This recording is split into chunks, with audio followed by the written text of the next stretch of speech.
Good morning, Brenner. Today is Monday, April 27th. I hope you had a great weekend.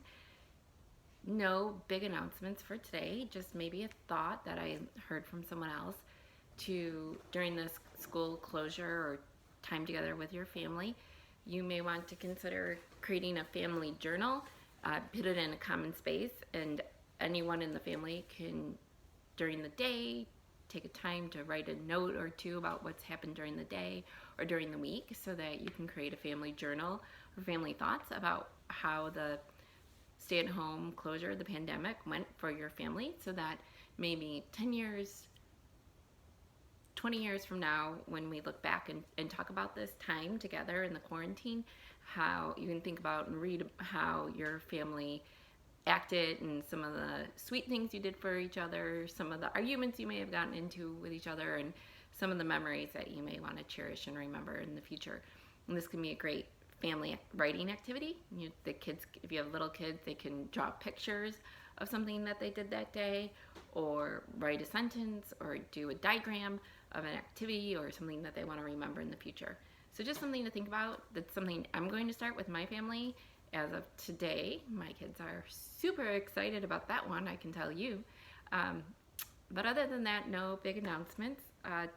Today we're going to read a book called A Piece of Home by Jerry Watts, and that's illustrated by Hewan Yum. And so remember, our theme for last week was neighborhoods and how we live together in neighborhoods and apartment buildings. This week we're going to continue around that theme of neighborhoods, places we live, and the communities in which we go to school and live. So Piece of Home by Jerry Watts.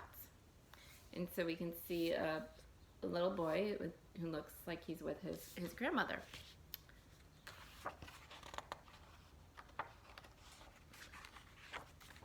In Korea, my grandmother was a wise and wonderful teacher. When students bowed, she held her shoulders erect, but her eyes sparkled.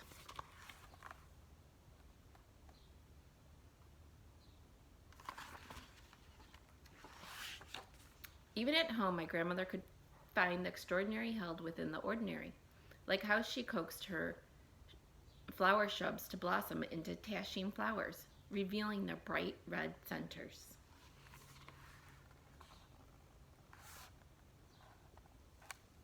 And you see her beautiful garden. In Korea, I was ordinary, a regular boy, playing and laughing and bossing, my little sister, Si-Ray.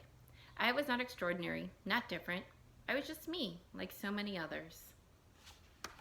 So there he is in his class, saying hi to his friends.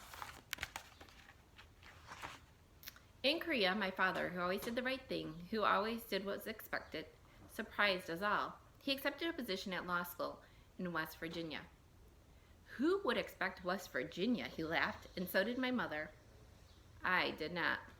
I wonder how he's feeling right now. He's going to have to leave Korea to go to West Virginia. I wonder how you would feel if you had to leave your home for another country. That'd probably be very difficult. I wonder how he's going to feel. In swift movements and rapid time, I found my world packed into 3 boxes and 1 suitcase. Things were crated, nailed, and mailed to a house I'd never seen.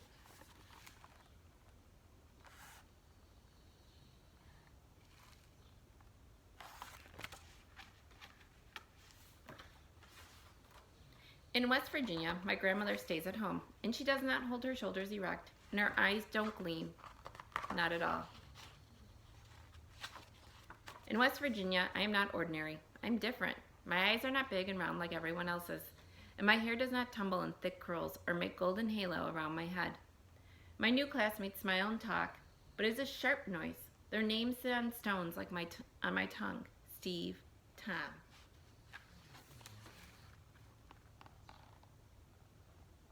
So there he is, sitting alone. Feels a little out of place.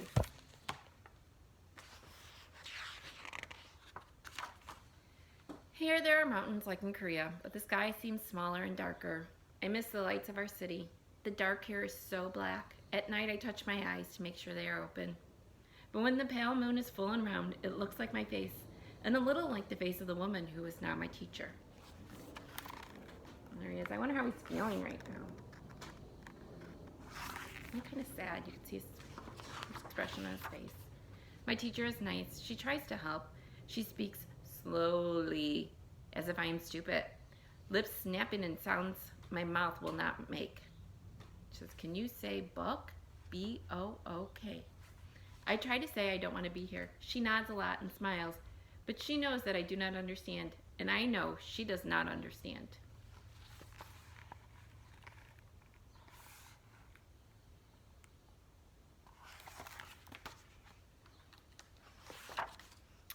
C-Ray also does not understand. Remember, that's her little sister. Recess is over. She bites and kicks and even spits on her teacher. My grandmother cries and tries to tell the teacher she is sorry. Then my father talks to the school in his flawless English. It is decided that my grandmother will go to the school with my sister to give her a bit of ordinary. She is having a hard time adjusting. But I have no help. I wish I were little enough or brave enough to bite and kick and spit.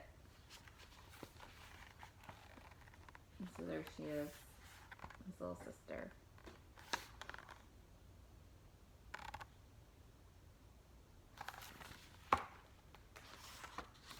Days become weeks and weeks become months. I learn bathroom and please. I am surprised that I can form words that make their meaning clear, though they feel like stones heavy in my mouth. They work though. Play with me like in Korea. Pass it back like in Korea. Let's throw it at the girls. Okay. So there he is talking to the cafeteria people. Oh, he's starting to play ball with his friends. Grandmother is learning too, along with C-Ray. At dinner, she tells us all about the other children in C-Ray's class and about their young teacher, newly engaged, who helps my grandmother with English at nap time. And my grandmother, with halting words, gives her advice. So now at the table talking. One day, Steve says, "Hey, June, come over." My first visit to a friend. In his yard, I discover a red-centered blossom. Rose of Sharon, Steve says. It's Mungunhao in Korea, I say. It's Rose of Sharon here, Steve says. Oh, so that looks like the same flowers that was in his garden back in Korea. I wonder what he's going to do with it.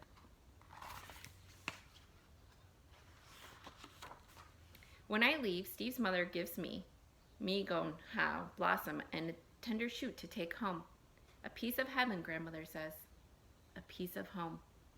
Here it is called Rose of Sharon. A piece of home.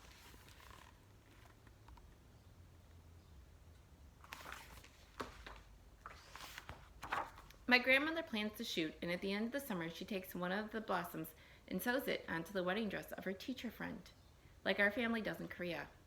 And I can say, "Steve, come over," light like a bubble on my tongue. And that is ordinary in our new home.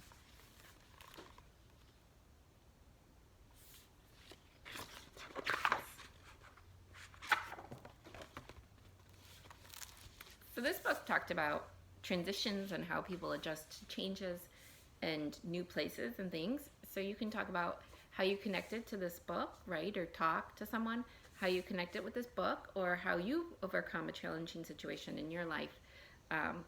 Like the characters did here, moving from Korea to West Virginia, how they had to learn a new language, new customs, new traditions.